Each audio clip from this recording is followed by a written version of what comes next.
പരിശുദ്ധമായ ഖുർആനിലൂടെ അല്ലാഹു സുബ്ഹാനഹു വ തആല വ്യക്തമായി പറയുകയാണ്, നബിയേ നബിയേ താങ്കൾ സ്മരിക്കണേ റസൂലേ, ഈ സമൂഹത്തിന് പറഞ്ഞു കൊടുക്കണേ ഹബീബേ. വെളിയങ്കോട് ഉമർ ഖാദി റളിയല്ലാഹു അൻഹു തിരുസവിധത്തിൽ അവിടുത്തെ ഉറൂസോടനുബന്ധിച്ചുകൊണ്ട് വന്നു ചേർന്നിട്ടുള്ള സഹോദര സഹോദരി, പഠിച്ചു വെക്കേണ്ട പാഠമാണ്. ഇന്ന് മനുഷ്യൻ സമ്പത്തിലേക്ക് കടന്നു പോകുമ്പോ റബ്ബിനെ ചിന്തിക്കാത്തവനായി പോകുകയാ, സമ്പത്തിൽ മതിമറന്നുകൊണ്ട് നിലകൊള്ളുന്നവനായി പോയാണ്. ഒരു വേള സമ്പത്തുണ്ടാകുന്ന സന്ദർഭത്തിൽ പടച്ച റബ്ബിനെ മറക്കുന്ന ആളുകളുണ്ട്, സമ്പത്ത് കുറയുന്ന സന്ദർഭത്തിലും അള്ളാഹുവിനെ ഓർക്കാത്തവരുണ്ട്. എന്നാൽ ഈ രണ്ട് സന്ദർഭങ്ങളിലും അള്ളാഹുവിനെ ഓർത്ത് ജീവിച്ചതായ അടിമയാണ് ബഹുമാനപ്പെട്ടതാകുന്ന സയ്യിദുനാ അയ്യൂബ് അലൈഹിസ്സലാം. വദ്കുർ അബ്ദനാ അയ്യൂബ്, നബിയേ നബിയേ നമ്മുടെ ദാസനായ അയ്യൂബിനെ കുറിച്ച് ഓർക്കണേ ഓർക്കണേ, അവരെ ഒന്ന് സ്മരിക്കണേ റസൂലേ. ഇന്നാ വജദ്നാഹു സാബിറാ, തന്റെ കയ്യിലുള്ള സമ്പത്ത് മുഴുവനും നഷ്ടപ്പെട്ടു പോയപ്പോഴും, തനിക്ക് അല്ലാഹു നൽകിയിരിക്കുന്ന അധികാരങ്ങൾ നഷ്ടപ്പെട്ടു പോയപ്പോഴും, ആളുകൾ തന്നെ ആക്ഷേപങ്ങൾ ചൊരിഞ്ഞുകൊണ്ട് മാറി ചിന്തിക്കുമ്പോഴും, ജനങ്ങളെല്ലാവരും വെറുക്കുന്ന രോഗങ്ങൾ നൽകിക്കൊണ്ട് പടച്ച റബ്ബ് പരീക്ഷിച്ചപ്പോഴും, ഇന്നാ വജദ്നാഹു സാബിറാ, നാം അദ്ദേഹത്തെ എത്തിച്ചത് ക്ഷമാശീലനായിട്ടെന്ന് പരിശുദ്ധമായ ഖുർആൻ. നിഅമൽ അബ്ദു, പഠിക്കണേ ഖുർആൻ വ്യക്തമായി പഠിപ്പിക്കുകയാണ്. നിഅമൽ അബ്ദു, എത്ര നല്ല ദാസനാണ് അയ്യൂബ്. ഇന്നഹു അവ്വാബ്, വിഷമങ്ങളും പ്രയാസങ്ങളും ഉണ്ടായപ്പോഴും പടച്ച റബ്ബിലേക്ക് തൗബ ചെയ്തുകൊണ്ട് മടങ്ങിയവനാണ്. അല്ലാഹുവേ പടച്ച റബ്ബേ, എനിക്കെല്ലാവിധമാകുന്ന ആഫിയത്തും നൽകണേ അല്ലാ. പടച്ച റബ്ബേ, നിന്നിലേക്ക് ഞാനിതാ തൗബ ചെയ്തു മടങ്ങുന്നു അല്ലാ. തെറ്റുകൾ ചെയ്യാതെ പടച്ച റബ്ബിലേക്ക് സദാസമയം ഹൃദയവും ശരീരവും തിരിച്ചതാകുന്ന അയ്യൂബ് നബി അലൈഹിസ്സലാമിന് അല്ലാഹു സുബ്ഹാനഹു വ തആല ശരീരമാസകലം പടർന്ന് പന്തലിക്കുന്ന രോഗം നൽകിയിട്ട് പോലും പടച്ച റബ്ബിനെ മറക്കാതെ ദിക്റിലുമായി കഴിഞ്ഞുകൂടിയതായ വ്യക്തിത്വമായ അയ്യൂബ് നബി അലൈഹിസ്സലാം, അദ്ദേഹത്തെ കുറിച്ച് ഖുർആൻ വാനോളം പുകഴ്ത്തുകയാണ്.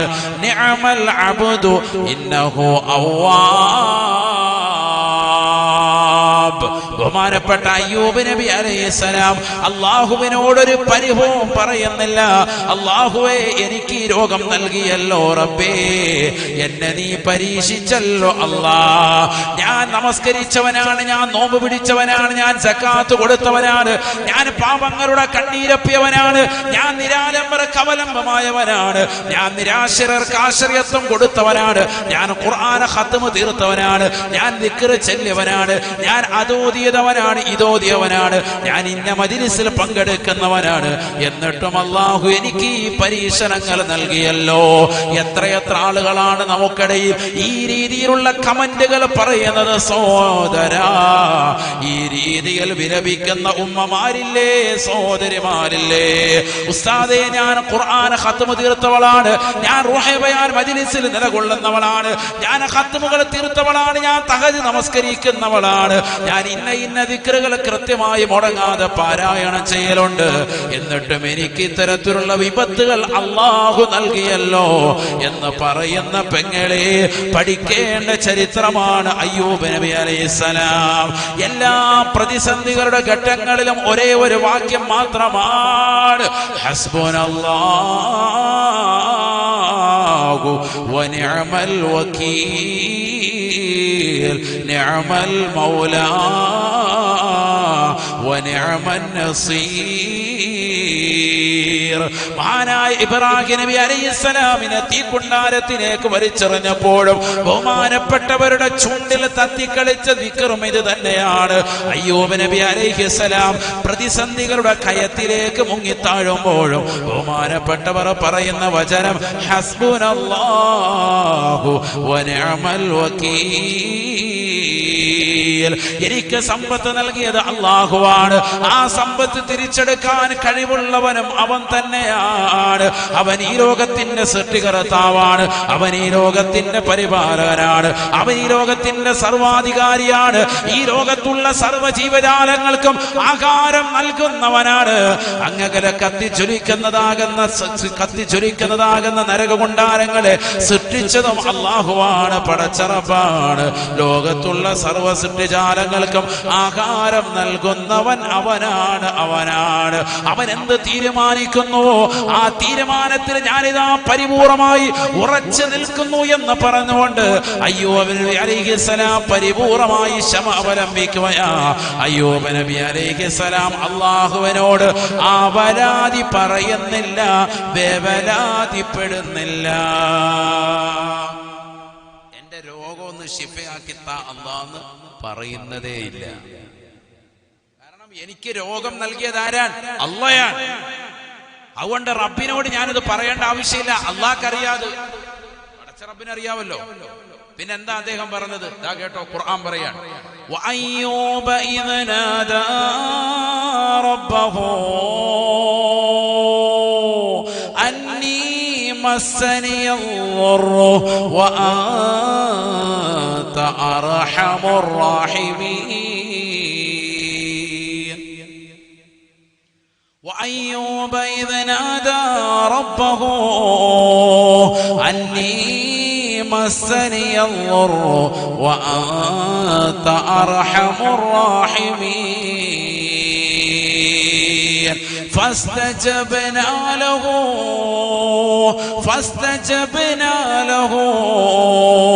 فكشفنا ما به من ضر وآتيناه أهله ومثلهم معهم من رحمتنا وذكرى للعابدين. പരിശുദ്ധമായ ഖുർആൻ സുവ്യക്തമായ സൂറത്തുൽ അംബിയായിലൂടെ അല്ലാഹു വ്യക്തമാക്കുകയാണ്. അയ്യൂബ് നബി അലൈഹിസ്സലാം പടച്ച റബ്ബിനോട് പറയുകയാണ്, അല്ലാഹുവേ, പടച്ച റബ്ബേ, അന്നീ മസ്സനിയദ്ദുർറു, എനിക്ക് വല്ലാത്ത ദുരിതം വന്നിരിക്കുന്നു അല്ലാഹ്. വഅൻത അർഹമുർ റാഹിമീൻ, നീ കാരുണ്യവാനാണ് അല്ലാഹ്, നീ കരുണാമയനാണ് അല്ലാഹ്. ഇത് ശിഫയാക്കി തരണമെന്ന് പറയുന്നില്ല, ഞാൻ ബുദ്ധിമുട്ടിലും പ്രയാസത്തിലുമാണ്, നീ കാരുണ്യവാനാണ്. അവസാന ഘട്ടത്തിൽ ബഹുമാനപ്പെട്ടവർ പറയാൻ, നാട്ടുകാരുപേക്ഷിച്ചു, സമൂഹം ഉപേക്ഷിച്ചു, സമുദായം ഉപേക്ഷിച്ചു, ആകെയുള്ളത് ഭാര്യ. ബഹുമാനപ്പെട്ടവർ ഒമാനിലേതാകുന്ന പവിത്രമാക്കപ്പെട്ടതാകുന്ന അവിടുത്തെ മക്കാമിന്റെ പരിസരത്തുള്ളതാകുന്ന ഒരു ചെറിയതാകുന്ന മനോഹരമാകുന്ന ഒരു അരുവിയുണ്ട്. അതിന്റെ പരിസരത്ത് ബഹുമാനപ്പെട്ടവർ വരികയാൻ. ഒരു മരത്തിന്റെ തണലിൽ തന്റെ പ്രിയപ്പെട്ട ഭാര്യയുടെ മടിയിൽ തലവെച്ചുകൊണ്ട് കിടന്നിട്ട് പറഞ്ഞു, അന്നീ മസ്സനിയദ്ദുർറു, പടച്ച റബ്ബേ, ബുദ്ധിമുട്ട് വന്നിട്ടുണ്ട്, ദുരിതം വന്നിട്ടുണ്ട്, വല്ലാതെ പ്രയാസമാണ്, ശരീരമാസകലം വ്രണം വന്ന് ബുദ്ധിമുട്ടാണ്. വഅൻത അർഹമുർ റാഹിമീൻ, നീ കരുണാമയനാണ് അല്ലാഹ്. ഫസ്തജബ്നാ ലഹു, ബഹുമാനപ്പെട്ടവർക്ക് അല്ലാഹു സുബ്ഹാനഹു വ തആല ഉത്തരം നൽകിയത്രേ. ഫകശഫനാ മാ ബിഹി മിൻ ളുറിൻ, അല്ലാഹു സുബ്ഹാനഹു വ തആല ആ സംഭവിച്ചു പോയതാകുന്ന ബുദ്ധിമുട്ട് പരിപൂർണമായി മാറ്റിക്കൊടുക്കുകയാണ്. സുബ്ഹാനല്ലാഹ്. അദ്ദേഹത്തോട് അല്ലാഹു സുബ്ഹാനഹു വ തആല പറയുകയാണ്, ഹാദാ മുഗ്തസലും ബാരിദുൻ വശറാബ്. ബഹുമാനപ്പെട്ടവർക്ക് രണ്ട് അരുവികൾ കാണിച്ചു കൊടുത്തിട്ട് പറയുന്നു, അല്ലയോ അയ്യൂബേ, ഈ രണ്ട് അരുവികളിൽ നിന്ന് നീ എടുക്കണേ. ഇതാ തണുത്തതാകുന്ന മനോഹരമായ ശുദ്ധജലമാ, കുളിക്കാനുള്ള വെള്ളമാണ്. വശറാബ്, ലിശ്റാബ്, മറ്റൊന്ന് കുടിക്കാനുള്ള വെള്ളമാണ്. ഈ രണ്ട് അരുവികൾ കുളിക്കാനും കുടിക്കാനും ഉപയോഗിക്കണേ. നിനക്ക് നാം നൽകുന്ന അരുവിയാണ്.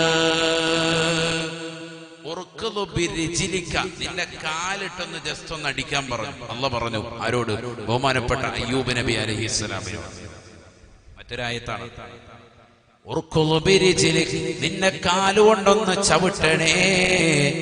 ഇതാ നിനക്ക് മനോഹരമായ കുളിക്കാനും കുടിക്കാനുമുള്ള വെള്ളം നിന്റെ കാൽ ചുവട്ടിൽ ഇതാ റെഡിയാണ്. നമ്മള് പെരുന്നാളിന്റെ സന്ദർഭത്തിൽ ബഹുമാനപ്പെട്ട ഇസ്മായിൽ നബി അലൈഹി സ്വലാമിന്റെ ചരിത്രം പറയുമ്പോൾ സംസമിനെ കുറിച്ച് പറയുമ്പോൾ നമ്മൾ പഠിച്ചിട്ടുണ്ട്. ഇസ്മായിൽ നബി അലൈഹി സ്വലാമിന്റെ പാദമിച്ചടിച്ച സ്ഥലത്താണ് എന്ത് വന്നത്? സംസം. ഇന്ന് ഭൂമിയിൽ നിലകൊള്ളുന്ന ഏറ്റവും ശ്രേഷ്ഠമായ വെള്ളമാണേത്? സംസം. ഇന്ന് ഭൂമിയിലുള്ളതിൽ ഏറ്റവും ശ്രേഷ്ഠമായതാണ്.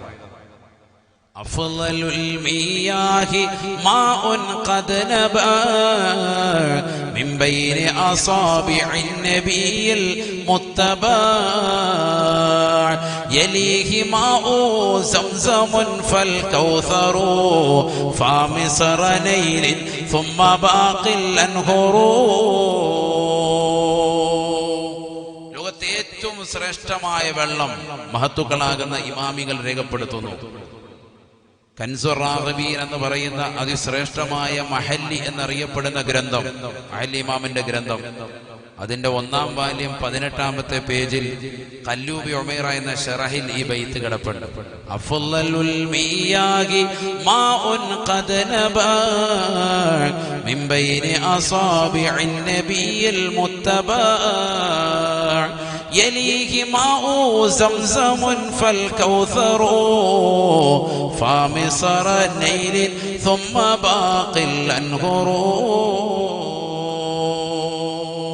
ലോകത്തെ ഏറ്റവും ശ്രേഷ്ഠമായ വെള്ളം മുത്തുനബി സല്ലല്ലാഹു അലൈഹി വസല്ലമ തങ്ങളുടെ സംശുദ്ധമാക്കപ്പെട്ടതാകുന്ന രണ്ട് വലത് കൈയുടെ രണ്ട് വിരലുകൾക്കിടയിലൂടെ ഉത്ഭവിച്ചതാണ്. അത് ഹുദൈബിയയിൽ വെച്ചുകൊണ്ട് നടന്ന സംഭവമാണ്. വെള്ളമില്ലാതെ വിഷമിച്ചതാകുന്ന 1500ഓളം വരുന്ന സ്വഹാബത്ത് കുടിക്കാനും കുളിക്കാനും വുളൂ ചെയ്യാനും ഒന്നുമില്ല എന്ന് പറഞ്ഞപ്പോ ഉള്ള വെള്ളം കൊണ്ടുവരാൻ പറഞ്ഞു. അതിനുള്ളിലേക്ക്, ആ പാത്രത്തിനുള്ളിലേക്ക് പരിശുദ്ധ പ്രവാചകൻ തന്റെ ശറഫാക്കപ്പെട്ട കൈ വെച്ചു. സുബ്ഹാനല്ലാഹ്, വലത് കൈയുടേതാകുന്ന രണ്ട് വിരലുകൾക്കിടയിൽ നിന്ന് ഉത്ഭവിച്ചു. അത് അന്നുള്ള 1500ഓളം വരുന്ന സ്വഹാബത്ത് കുടിച്ചു, ആവശ്യത്തിന് ഉപയോഗിച്ചു, അംഗസ്നാനം ചെയ്തു. അന്ന് നിലച്ചു. കയ്യിലെടുത്തപ്പോ വെള്ളം നിലച്ചു. ഉറവ് പൊട്ടി ഒഴുകി. എവിടെന്ന്? കൈയുടെ വിരലിന്റെ ഇടയിൽ. ആരുടെ? അഷ്റഫുൽ ഖൽഖ് മുഹമ്മദ് മുസ്തഫ.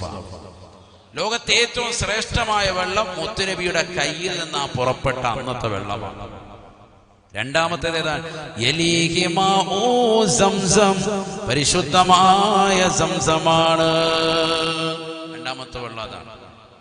ഫൽ കൗസറു, പിന്നീട് ശ്രേഷ്ഠതയുടെ വിഷയത്തിൽ 3-ാം സ്ഥാനം ഹൗദുൽ കൗസറിനാണ്. ഉസ്താദിനെ തെറ്റി പോയോ? ഹൗദുൽ കൗസർ 3-ാം സ്ഥാനമുള്ളൂ. അങ്ങനെ കരുതണ്ട. ശ്രേഷ്ഠതയുടെ വിഷയത്തിൽ 3-ാം സ്ഥാനം. അതെന്താ കാരണം? 1-ാം സ്ഥാനം മുത്തുനബിയുടെ ശരീരത്തിൽ നിന്ന് ഉറപ്പെട്ടത്. നബി തങ്ങളുടെ ശരീരം സുന്നികളാകുന്ന നമ്മളെ സംബന്ധിച്ചിടത്തോളം ഏറ്റവും വിലപ്പെട്ടതാണ്. ആ പ്രവാചകന്റെ ശരീരത്തിൽ നിന്ന് പുറപ്പെടുന്ന എന്ത് വസ്തുവും അതിന് ബറക്കത്തുണ്ടാവും. അങ്ങനെ വിശ്വസിക്കുന്നവരാണ് നമ്മൾ. അതുകൊണ്ട് ശരീരത്തിൽ നിന്ന് പുറപ്പെട്ടതിന് 1-ാം സ്ഥാനം, ഹൗദുൽ കൗസർ 3-ാം സ്ഥാനം. എന്തുകൊണ്ട്? പ്രവാചകർക്ക് നൽകുന്ന വസ്തുവാണത് ഹൗദുൽ കൗസർ. നബിയുടെ ശരീരവുമായി ബന്ധപ്പെട്ട് കിടക്കുന്നതല്ല. പറഞ്ഞ മനസ്സിലായോ നിങ്ങൾക്ക്? ഹൗദുൽ കൗസർ നാളെ സ്വർഗത്തിൽ കിട്ടുന്ന ഒരു പാനീയമാണ്. അത് ആർക്ക് കൊടുക്കുന്നതാണ്? മുത്തുനബിക്കായിട്ട് നൽകുന്നതാണ്. അത് 3-ാം സ്ഥാനമാകാൻ കാരണം എന്തുകൊണ്ട്? നബിയുടെ ശരീരത്തിൽ നിന്ന് പുറപ്പെട്ടതല്ല. അത് നബിക്ക് അങ്ങോട്ട് നൽകുന്നതായ സമ്മാനമാണത്. ഇന്ന അഅതൈനാകൽ കൗസർ, നബിയെ തങ്ങൾക്കിതാ നാം ഹൗദുൽ കൗസർ നൽകിയിരിക്കുന്നു. ഒരർത്ഥം. അല്ലാഹു തൗഫീഖ് നൽകട്ടെ. അതുകൊണ്ട് അത് 3-ാം സ്ഥാനമായി. 2-ാം സ്ഥാനം ഏതിന്? സംസമിന്. അതെന്താ? ബഹുമാനപ്പെട്ടതാകുന്ന ഇസ്മായിൽ നബി അലൈഹിസ്സലാം എന്ന് പറയുന്ന പ്രവാചകന്റെ വല്ലുപ്പ തന്നെയാണ്, മുത്തുനബിയുടെ വല്ലുപ്പ തന്നെയാണ്. ഇസ്മായിൽ നബി അലൈഹിസ്സലാമിന്റെ പരമ്പരയിലൂടെയാണ് ആര് വന്നിട്ടുള്ളത്? മുഹമ്മദുർ റസൂലുള്ളാഹി സ്വല്ലല്ലാഹു അലൈഹി വസല്ലം തങ്ങൾ ഉദയം ചെയ്തത്. അതുകൊണ്ട് തന്നെ അവിടുത്തെ പാദസ്പർശം കൊണ്ട് അനുഗ്രഹിക്കപ്പെട്ട വെള്ളമാണ് 2ാം സ്ഥാനം. 3 ഹൗദുൽ കൗസർ. പക്ഷെ ഹൗദുൽ കൗസറിന് വേറെ മഹത്വമുണ്ട്. പറഞ്ഞപ്പോ ഒരുപാട് അങ്ങോട്ട് ഞാൻ തിരിച്ചു വരാം. വേറെ ശ്രേഷ്ഠതകളുണ്ട്. നബിയനാ റസൂലുള്ളാഹി സ്വല്ലല്ലാഹു അലൈഹി വസല്ലം തങ്ങൾ പറഞ്ഞില്ലയോ, അഹ്ലാ മിനൽ അസലി വഅബയദു മിനൽ ലബനി, പാലിനേക്കാൾ വെണ്മയാണ്, തേനിനേക്കാൾ മധുരമാണ്. പാലിനേക്കാൾ നല്ല വെളുപ്പ് തൂവെള്ളയാണ് ഇത് ഹൗദുൽ കൗസർ. തേനിനേക്കാൾ മധുരമാണ്. മൻ ശരിബ മിൻഹാ ലം യളമ ബഅദഹാ അബദാ, അതിൽ നിന്നൊരൊറ്റ കവിള് കുടിച്ചാൽ തന്നെ പിന്നീട് ഒരിക്കലും ദാഹനം ഉണ്ടാവുകയില്ല എന്നും നബിയുനാ റസൂലുള്ളാഹി. അതൊക്കെ ഹൗദുൽ കൗസറിന്റെ മഹത്താണ്. അത് അതിന്റെ ശ്രേഷ്ഠത. അപ്പം ശ്രദ്ധിക്കൻ, 1ാം സ്ഥാനം മുത്തുനബി സല്ലല്ലാഹു അലൈഹി വസല്ലം തങ്ങളുടെ ശരീരത്തിൽ നിന്ന് ഹുദൈബിയയിൽ വെച്ചുകൊണ്ട് ഉത്ഭവിച്ചതാകുന്ന വെള്ളം, അത് കഴിഞ്ഞിട്ടുണ്ട്. ഇനി ആ വെള്ളം ഇല്ല. 2ാം സ്ഥാനം ബഹുമാനപ്പെട്ടതാകുന്ന ഇസ്മായിൽ നബി അലൈഹിസ്സലാമിന്റെ പാദസ്പർശം കൊണ്ട് അനുഗ്രഹീതമാക്കപ്പെട്ടതായ പവിത്രമാക്കപ്പെട്ട സംസം. 3 ഹൗദുൽ കൗസർ. 4 നൈൽ നദിയിലെ വെള്ളം. കാരണം നൈൽ നദിയിലെ വെള്ളം, നൈലിന്റെ ഉത്ഭവം ഇപ്പോഴും ശാസ്ത്രം കണ്ടെത്തിയിട്ടില്ല. വിശാലമായി കിടക്കുന്നതാകുന്ന, പ്രവിശാലമായി കിടക്കുന്ന നൈൽ, നമ്മുടെ കേരളത്തിൽ തന്നെ എത്രയോ നദികളുണ്ട്. അതിന്റെയൊക്കെ ഉത്ഭവങ്ങൾ കണ്ടെത്തിയിട്ടുണ്ട്. എവിടെ നിന്നാണ് അത് ഉത്ഭവിക്കുന്നത്, അതിന്റെ തുടക്കം. പക്ഷെ നൈൽ നദിയുടെ ഉത്ഭവം ഒരു ഹദീസിൽ കാണാം, തഹത്തുൽ അർശ്, അർശിന്റെ താഴ്ഭാഗത്ത് നിന്നാണ് അത്ര. സുബ്ഹാനല്ലാഹ്. ഇന്നും ശാസ്ത്രം കണ്ടെത്താത്തതാകുന്ന ഒരു നദി, അതിന്റെ ഉത്ഭവം ഉണ്ടെങ്കിൽ ഏതാണത്? നൈൽ നദിയാണ്. അതുകൊണ്ട് തന്നെ 4ാം സ്ഥാനം നൈൽ നദി. മൂസാ നബി അലൈഹിസ്സലാം അടക്കമുള്ളതാകുന്ന മഹത്തുക്കളുടെ ശരീരം സ്പർശിച്ചിട്ടുണ്ട്. ഒരുപാട് മഹത്തുക്കളുടേതാകുന്ന ശരീരം അതിൽ സ്പർശിച്ചിട്ടുണ്ട്. നൈൽ നദി 4ാം സ്ഥാനമാണ് അതിനുള്ളത്. പിന്നെ ലോകത്തുള്ള എല്ലാ വെള്ളവും ഒരേ സ്ഥാനമാണ്. ഇടയ്ക്ക് ഞാനൊന്ന് പറഞ്ഞു എന്ന് മാത്രം, ഒന്ന് മനസ്സിലാക്കിയിരിക്കാൻ വേണ്ടി. എന്തിനാണത് പറഞ്ഞത്? ഇന്ന് നമ്മുടെ കൈവശമുള്ള വെള്ളങ്ങൾ വെച്ച് ഏറ്റവും ശ്രേഷ്ഠമായ വെള്ളമാണ് സംസം. അത് മനസ്സിലാക്കുക. പലരും ഹജ്ജ് ഉംറയൊക്കെ കഴിഞ്ഞിട്ട് തിരിച്ചു വരും, ഈ വെള്ളം കൊണ്ടുവന്ന് അഞ്ചാമത്തെ അങ്ങനെ തന്നെ വെക്കും. 5 ലിറ്റർ കിട്ടിയത് സൂക്ഷിച്ച് നിധി പോലെ വെക്കാൻ. അല്പം വെക്കണം, എപ്പോഴും വേണ്ടതാണ്. പക്ഷെ എന്നാലും സ്വന്തം വാപ്പ ഉമ്മ ജീവിതത്തിൽ ഒരിക്കലും മക്കയും മദീനയും ഒന്നും കാണാൻ പോലും പറ്റാത്തവർക്ക് ഒരു ഗ്ലാസ് തികച്ചു പോലും കൊടുക്കൂല. പിടിച്ചു വെച്ചാണ് കൊടുക്കുക. ഒരു ഗ്ലാസ് അവർക്കൊന്ന് വയറരിച്ച് കൊടുക്കണ്ടേ? അള്ളാഹു തൗഫീഖ് നൽകട്ടെ. മക്കയിലും മദീനയിലും ഒക്കെ പോകുമ്പോൾ, മക്കത്തൊക്കെ ചെല്ലുമ്പോൾ ധാരാളം കിട്ടും. ഉംറയ്ക്ക് പോകുമ്പോഴും ഹജ്ജിന് പോകുമ്പോഴും അള്ളാഹു നമുക്കൊക്കെ അതിന് തൗഫീഖ് നൽകട്ടെ. ആമീൻ പറയും. അള്ളാഹു നമുക്ക് എല്ലാവർക്കും ഹജ്ജിനും ഉംറയ്ക്കും തൗഫീഖ് നൽകട്ടെ. വയറ് നിറച്ചു കുടിക്കണമെന്നാണ് സംസം വെള്ളം. വയറ് നിറച്ചു കുടിക്കുന്നവൻ മുഅ്മിൻ, വയറ് നിറയ്ക്കാത്തവൻ മുനാഫിഖ്. സയ്യിദുനാ റസൂലുള്ളാഹി കപട വിശ്വാസിയാണ്. വയറ് നിറയ്ക്കണം. നിന്റെ ഖൽബും നിന്റെ ഹൃദയവും നിന്റെ ശരീരത്തിന്റെ മജ്ജയും മാംസവും ഒക്കെ സംസം വെള്ളത്താൽ നിറയട്ടെ. ഏറ്റവും പോഷകാഹാരമുള്ളതാകുന്ന വെള്ളമാണ്. അബൂദർ ഗിഫാരി റളിയല്ലാഹു അൻഹു 1 മാസക്കാലം മുഴുവനും അത് കുടിച്ചു. സമിൻതു, അദ്ദേഹം പറയുന്നത് കാണാം, അത് കുടിച്ചു ഞാൻ തടി വെച്ചു, നല്ല പുഷ്ടി പ്രാപിച്ചു എന്ന് പറഞ്ഞാൽ ഭക്ഷണത്തോട് തന്നെ വല്ലാതെ കിടപിടിക്കും. എല്ലാ പോഷകങ്ങളും ചേർന്നിട്ടുള്ളതാകുന്ന വളരെ വലിയ പ്രോട്ടീൻ ഉള്ളതാകുന്ന വെള്ളമാണ് സംസം. അല്ലാഹു ആവോളം നുകരാൻ തൗഫീഖ് നൽകട്ടെ. ആർക്കും കൊടുക്കാതെ പിടിച്ചു വെച്ച് അവസാനം വാപ്പ മരിക്കാറായി കിടക്കുമ്പോ ഒരു പഞ്ഞിക്കകത്ത് മുക്കിയിട്ട് ചുണ്ടിങ്ങനെ നനച്ചു കൊടുക്കാൻ വേണ്ടി വരികയാണ്. സാധാ എന്റെ വാപ്പ ഇതുവരെ വെള്ളം പോലും കുടിക്കുന്നില്ല. വാപ്പ രോഗശീലം കിടക്കുന്നതിന് മുമ്പ് 1 ഗ്ലാസ് കൊടുത്തിരുന്നെങ്കിൽ, നീയത്ത് വെച്ച് കുടിച്ചിരുന്നെങ്കിൽ അദ്ദേഹം ഈ കടപ്പ് കിടക്കൂല, ആരോഗ്യത്തോട് എഴുന്നേറ്റിരുന്നേനെ. കാരണം സംസം വെള്ളം ലിമാ ശുരിബ ലഹു, എന്ത് നീയത്ത് വെച്ച് കുടിച്ചോ ആ കാര്യം ഹാസിനാകുമെന്നും സയ്യിദുനാ റസൂലുള്ളാഹി സ്വല്ലല്ലാഹു അലൈഹി വസല്ലം. സംസം വെള്ളമൊക്കെ കിട്ടുമ്പോൾ ഒറ്റ കമത്തിൽ കുടിക്കണ്ട, ഇരുന്ന് തലയിൽ നല്ലതുപോലെ തൊപ്പിയൊക്കെ ഇട്ട് തല മറച്ച് നിയ്യത്ത് വെച്ച് കിബിലയ്ക്ക് അഭിമുഖമായിരുന്ന് 3 ഇറുക്കായിട്ട് ബിസ്മി ചൊല്ലി തന്നെ നല്ല നിയ്യത്ത് വെച്ച് കുടിക്കണം. ഏറ്റവും വലിയ മർമ്മപ്രധാനമായ കാര്യമാണത്. ഒരു വെള്ളം കുടിക്കുന്നതിൽ എന്തിനാ ഇപ്പൊ നിയ്യത്ത്? എന്ത് നിയ്യത്ത് വെച്ച് കുടിച്ചോ അത് ഹാസിലാകുമെന്ന് മുഹമ്മദ് റസൂലുള്ളാഹി സ്വല്ലല്ലാഹു അലൈഹി വസല്ലം. ഞാനിതിപ്പോ ഇടയ്ക്ക് പറഞ്ഞത് നമുക്കിടയിൽ അത് കിട്ടൽ ഈ സമയത്തുണ്ട്, അതുകൊണ്ട് അതൊന്ന് ശ്രദ്ധിച്ചോ. അള്ളാഹു തൗഫീഖ് നൽകട്ടെ. ആ സംസം വെള്ളം അത് ഉറവ് പൊട്ടി ഒഴുകിയത് ബഹുമാനപ്പെട്ട ഇസ്മായിൽ നബി അലൈഹി സ്വലാമിന്റെ പാദസ്പർശം കൊണ്ടാണ്. 2ാം സ്ഥാനം ഇന്ന് നിലകൊള്ളുന്നതാകുന്ന വെള്ളങ്ങളിൽ 1ാം സ്ഥാനവും കരഗതമാക്കാൻ കാരണമായത് അതാണ്. നോക്കൂ, നിങ്ങൾ അയ്യൂബ് നബി അലൈഹി സ്വലാമിനോട് പറഞ്ഞു കാലിട്ടൊന്ന് അടിക്കാൻ. നിങ്ങൾ ഒമാനിൽ പോയിട്ടുണ്ടെങ്കിൽ ആ സ്ഥലം നിങ്ങൾക്ക് കാണാൻ സാധിക്കും. അൽഹംദുലില്ലാഹ്, അള്ളാഹുവിന്റെ തൗഫീഖ് കൊണ്ട് പല പ്രാവശ്യവും ഈ വിനീതിന് സാധ്യമായിട്ടുണ്ട്. അള്ളാഹു നമുക്കൊക്കെ അത് പോകാനും ആ മഹത്തുക്കളെയൊക്കെ ഒന്ന് സിയാറത്ത് ചെയ്യാനും അള്ളാഹു തൗഫീഖ് നൽകട്ടെ. അവിടുത്തെ മഖാമി എന്ന് പറയപ്പെടുന്ന പവിത്രമായ ആ ഖബർസ്ഥാനിന്റെ താഴ്ഭാഗത്തായി മനോഹരമാകുന്ന ഒരു അരുവി കാണാം. നിങ്ങളൊന്ന് മനസ്സിലാക്കണം, ഖുർആൻ പറഞ്ഞതുപോലെ തന്നെ ഇന്നും നിലകൊള്ളുന്നു. ഹാദാ മുഗ്തസലും ബാരിദുൻ. ഇതാ തണുത്തതാകുന്ന കുളിക്കാനുള്ളതാകുന്ന ശുദ്ധജലം. നിങ്ങൾ അവിടെ പോയി കയ്യൊന്ന് ഇട്ട് നോക്ക്, ഐസ് വാട്ടറാണ്, നല്ല തണുപ്പാണ്. ഇപ്പോഴും ഏത് കാലാവസ്ഥയിൽ ചെന്നാലും. ആർക്കാണ് ഇവിടെ നിരീശ്വരവാദത്തിന് പോകാൻ ഇത്ര താല്പര്യം? ആർക്കാണ് ഇവിടെ യുക്തിവാദത്തിന് കൊടപിടിക്കാൻ ഇത്ര താല്പര്യം?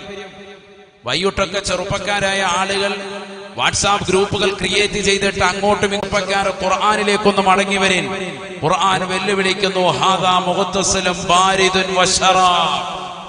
അന്ന് പറഞ്ഞതാകുന്ന 1400 വർഷം മുമ്പ് ഇറങ്ങിയ ഖുർആൻ ഇന്നും കാലാവസ്ഥ വ്യതിയാനങ്ങൾ ഉണ്ടായിട്ട് പോലും ഏത് കാലഘട്ടത്തിലും അയ്യൂബ് നബി അലൈഹിസ്സലാമിന്റെ മഖാമിന്റെ താഴ്ഭാഗത്ത് സ്ഥിതി ചെയ്യുന്ന മഹാനുഭാവൻ കാലിട്ടടിച്ച സ്ഥലത്തുനിന്നുകൊണ്ട് പുറപ്പെട്ടതാകുന്ന 2 അരുവികൾ ഇന്നും നിങ്ങൾക്ക് കാണാൻ സാധിക്കും. തണുത്തതാകുന്ന മനോഹരമാകുന്ന വെള്ളം, ഒന്ന് കുളിക്കാൻ, മറ്റൊന്ന് കുടിക്കാനുള്ള വെള്ളം. ആളുകൾ അവിടെ വരുന്നുണ്ട്, കുളിക്കുന്നുണ്ട്. അരുവി എന്നൊക്കെ പറഞ്ഞാൽ അതുപോലത്തെ ശുദ്ധജലം. ഇപ്പോഴും നിങ്ങൾ അവിടെ ചെന്നാൽ നല്ല തെളിഞ്ഞ വെള്ളം. അള്ളാഹു നേരിട്ടെന്ന് കാണാനും അല്പമെങ്കിലും നുകരുവാനും തൗഫീഖ് നൽകി അനുഗ്രഹിക്കട്ടെ. അള്ളാഹു തൗഫീഖ് നൽകട്ടെ. ബഹുമാനപ്പെട്ടവർ അത് കുളിക്കുകയാണ്, അതിൽ നിന്നും കുടിക്കുകയും ചെയ്യുകയാണ്. അൽഹംദുലില്ലാഹ്. പരിശുദ്ധമായ ഖുർആൻ പറയുകയാണ്, വിപത്തുകളും പ്രതിസന്ധികളും കടന്നു വന്നപ്പോഴും പടച്ച റബ്ബിനെ മുറുകെ പിടിച്ചതായ അയ്യൂബ് നബി അലൈഹിസ്സലാം ഫസ്തജബ്നാ ലഹു ഫകശഫനാ ബാബിഹി മിൻ ളുർരിൻ വആതൈനാഹു വഅഹ്ലഹു വമിസ്ലഹും മഅഹും മിൻ റഹ്മതിനാ വദിക്റാ ലിൽആബിദീൻ.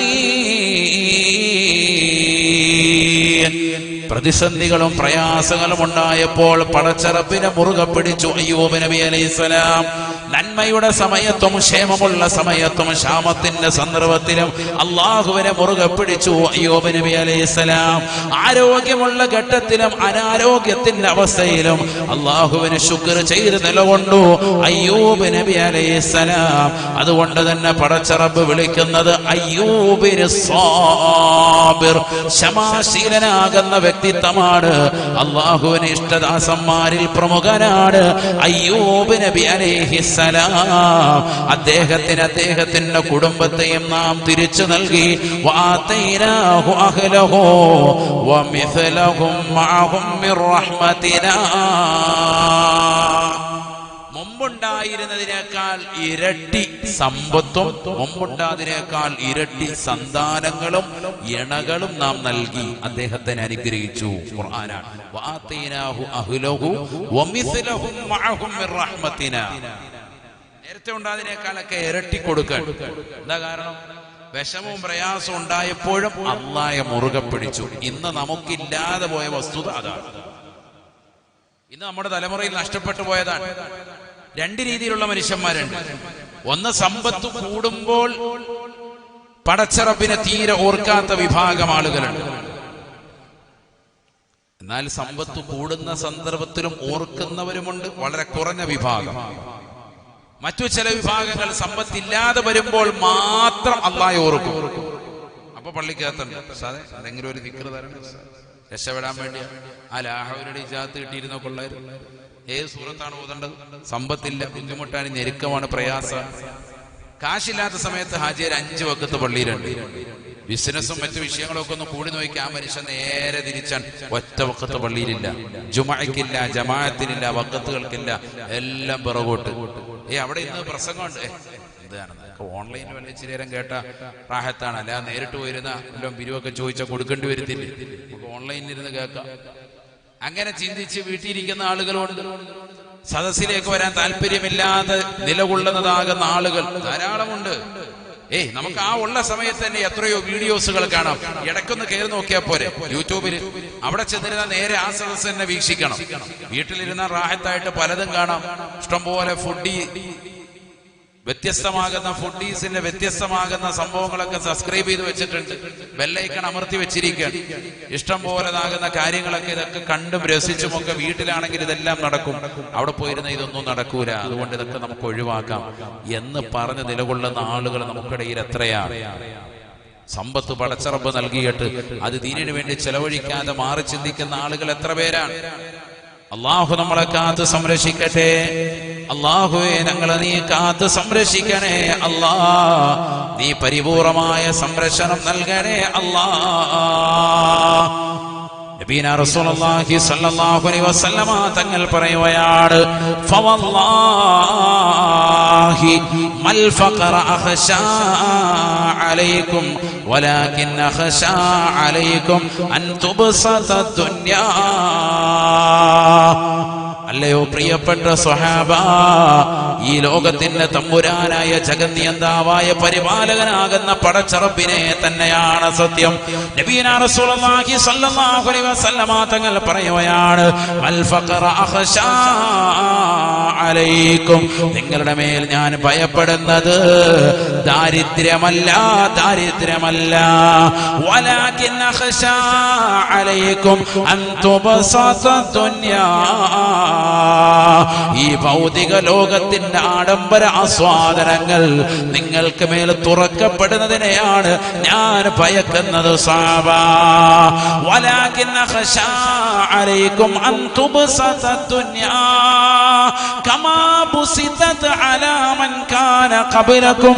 നിങ്ങൾക്ക് മുമ്പ് ഉണ്ടായിരുന്നതായ വ്യക്തികൾക്ക് ഈ ഭൗതിക ലോകം വിശാലമാക്കപ്പെട്ടതുപോലെ നിങ്ങൾക്ക് മുമ്പാകെ ദുനിയാ വിശാലമാക്കപ്പെടുന്നതിനെയാണ് ഞാൻ ഭയക്കുന്നത് എന്ന് നബിയുനാ റസൂലുള്ളാഹി. ആദരവായ പ്രവാചകർ സ്വല്ലല്ലാഹു അലൈഹി വസല്ലമ തങ്ങൾ 1400 വർഷം മുമ്പ് പറഞ്ഞത് ഈ സമൂഹത്തിലേക്ക് ചേർത്ത് നോക്കിയിട്ട് എത്രയോ ശരിയാണ്. ഭൗതിക ലോകത്തിന്റെ ആഡംബര ആസ്വാദനങ്ങളിൽ മുഴുകി ജീവിക്കുന്നവരല്ലേ. ബാങ്ക് വിളിക്കുമ്പോ പള്ളിയുടെ മിനാരങ്ങൾ ശ്രവണ സുന്ദരമായ ബാങ്കുലുകൾ കേൾക്കുമ്പോ അതിന് ഇജാബത്ത് കൊടുക്കാതെ തിരിഞ്ഞു നിൽക്കുന്നവരല്ലേ. സുബ്ഹിയുടെ ബാങ്ക് മുഴങ്ങുകയാണ്, അസ്സലാത്തു ഖൈറും മിനൻ നൗം, ഉറക്കിനേക്കാൾ നിനക്ക് ഏറ്റവും ഉത്തമം സഹോദരാ നമസ്കാരമാണ്. അസ്സലാത്തു ഖൈറും മിനൻ നൗം, ഹയ്യ അലസ്സലാഹ്, ഹയ്യ അലൽ ഫലാഹ്. നമസ്കാരത്തിലേക്ക് വരൂ, വിജയത്തിലേക്ക് വരൂ മുഅ്മിനേ. എത്രയോ മിനാരങ്ങളിലൂടെയാണ് ബാങ്കുകൾ മുഴങ്ങുന്നത്. അല്പനേരം മുമ്പ് ഈശയുടെ ബാങ്ക് കൊടുത്തപ്പോൾ എത്രയോ പള്ളികളാണ് വെളിയങ്കോടിന്റെ പരിസരങ്ങളിലുള്ളത് എന്ന് ചിന്തിക്കാൻ നമുക്കറിയില്ലേ. പ്രിയപ്പെട്ട മുസ്ലിമേ, ഈ ബാങ്ക് വിളിക്ക് ഉത്തരം കൊടുക്കാതെ നമ്മൾ നിലകൊള്ളുന്നതിൽ എന്ത് അർത്ഥമാണുള്ളത്? സുബഹി നമസ്കരിക്കാതെ ഖളാ ആക്കി ഉറങ്ങിക്കിടക്കുന്ന എത്രയോ മുസ്ലിം ചെറുപ്പക്കാരുണ്ട്, എത്രയോ സഹോദരങ്ങളുണ്ട്. ആഖിറത്തിൽ വലിയ ഹിസാബ് നമുക്കുണ്ടാകുമേ. ദുനിയാവിന്റെ പിറകെ ജീവിക്കുന്ന സമൂഹമായി നമ്മൾ മാറരുതേ. ഹബീബായ റസൂലുള്ളാഹി സ്വല്ലല്ലാഹു അലൈഹി വസല്ലമ തങ്ങൾ പറയുകയാണ്, ഈ ദുനിയാവ് നിങ്ങളുടെ മേൽ വിശാലമാക്കപ്പെടലാണ് എനിക്ക് ഏറ്റവും ഉള്ളത് ഭയപ്പാട്, അല്ലാതെ നിങ്ങളുടെ മേൽ ദാരിദ്ര്യം കമ്മിഞ്ഞു കൂടുമെന്നല്ല. നിങ്ങൾക്കൊരിക്കലും ദാരിദ്ര്യം ഒട്ടാകെ കടന്നു വരുമെന്ന് ഞാൻ ഭയക്കുന്നില്ല എന്ന് ഹബീബ് മുഹമ്മദ് മുസ്തഫ. നിങ്ങൾക്ക് ദാരിദ്ര്യമുണ്ടാകുമെന്നുള്ള ഭയപ്പാട് എനിക്കില്ല. എനിക്ക് ഭയം എന്താ? നിങ്ങൾക്ക് സമ്പത്ത് കൂടുതലാണ്. ഹബീബ് മുഹമ്മദ് മുസ്തഫ നബി പറഞ്ഞത് ഇന്ന് നമ്മളിലേക്ക് ചേർത്ത് നോക്കിയിട്ട് എത്ര കറക്റ്റാണ്. ഈ ഇരിക്കുന്ന ഓരോരുത്തരും അവനവന്റെ സ്വന്തം ജീവിതം തന്നെ എടുക്കിൻ. ഒരു 30 കൊല്ലം മുമ്പ് എന്തായിരുന്നു നമ്മുടെ സമ്പാദ്യം? ഇന്ന് എവിടെയാണ് അൽഹംദുലില്ലാഹ് നമ്മൾ എത്തി നിൽക്കുന്നത്? ഇന്ന് നിന്റെ കയ്യിൽ വാച്ച് വന്നു, ഇന്ന് നിന്റെ കൈകളിൽ സമ്പത്ത് അധികമായി വന്നു, അലമാരയ്ക്കുള്ളിൽ ലക്ഷക്കണക്കിന് രൂപകൾ വന്നു, ബാങ്കിൽ ഡെപ്പോസിറ്റ് ഉണ്ടായി. നിന്റെ മകളെ വിവാഹം കഴിച്ചയക്കാൻ ഒരാളുടെ മുന്നിലും നീ കൂസണ്ട, 10 പേരുടെ മുന്നിൽ പോയി യാചിക്കേണ്ട അവസ്ഥ നിനക്കില്ല. നിനക്ക് പ്രവാസ ലോകം അല്ലാഹു വിശാലമാക്കി. നാട്ടിൽ തന്റെ ഉന്നതമായ ബിസിനസിന്റെ ശൃംഖലകൾ പടച്ചിറപ്പ് തുറന്നിട്ട് തന്നു. വിശാലമാകുന്ന ജീവിതം, സന്തോഷകരമാകുന്ന ജീവിതം. നിന്റെ ഭാര്യയ്ക്കോ സന്തോഷകരമാകുന്ന നിലയ്ക്ക് എല്ലാ വസ്തുക്കളും വീട്ടിലടുപ്പിച്ചു. എല്ലാ മെഷീനുകളും വന്നു, എല്ലാ മോട്ടോർ സംവിധാനങ്ങളും വന്നു, എല്ലാം സ്വിച്ചിൽ വന്നു. കൈവിരൽ തുമ്പുകളിലേക്ക് അല്ലാഹു എത്തിച്ചു തന്നിരിക്കുകയാണ്. 30 കൊല്ലം മുമ്പ് എവിടെയായിരുന്നു നീ? വീട്ടിൽ കറണ്ട് ഇല്ലാത്ത അവസ്ഥ, വളരെ പ്രതിസന്ധിയിൽ, സാമ്പത്തികമായി ഞെരുക്കം. ഇന്ന് കാണുന്ന മോട്ടോർ സംവിധാനങ്ങളോ മെഷീൻ സംവിധാനങ്ങളോ ഇല്ലാതെ എത്രയോ കിലോമീറ്ററുകൾ ദൂരെ പോയിട്ടാണ് നീ അരി പൊടിച്ചു കൊണ്ടുവന്നത്, ഗോതമ്പ് പൊടിച്ചു കൊണ്ടുവന്നത്. അതൊന്നും പൊടിക്കാതെ തന്നെ എങ്ങനെയെങ്കിലും ഒക്കെ വേവിച്ച് കഴിച്ചിരുന്ന ഒരു കാലഘട്ടം. ഒരിറച്ചിയുടെ ഒരു കഷ്ണം കിട്ടണമെങ്കിൽ ഏതെങ്കിലും ഒരു ഭാഗത്തെ കല്യാണമുണ്ടത് വിളിച്ചാലും വിളിച്ചില്ലെങ്കിലും അവിടെ എത്തിപ്പെടണമായിരുന്നു. ഒരു എല്ലിൻ കഷ്ണം കിട്ടിയെങ്കിൽ അത് വലിയ സന്തോഷമാകുമായിരുന്നു. പക്ഷേ ഇന്ന് ഉദ്ഹിയ്യത്തിന്റെ മാംസം നിനക്ക് 2 ആഴ്ച പിന്നിട്ടിട്ടും ഇപ്പോഴും ഫ്രിഡ്ജിൽ നിനക്ക് ഇപ്പോഴും ഇടം പിടിച്ചിരിക്കുന്നു എന്നുള്ളത് ഒരു വസ്തു.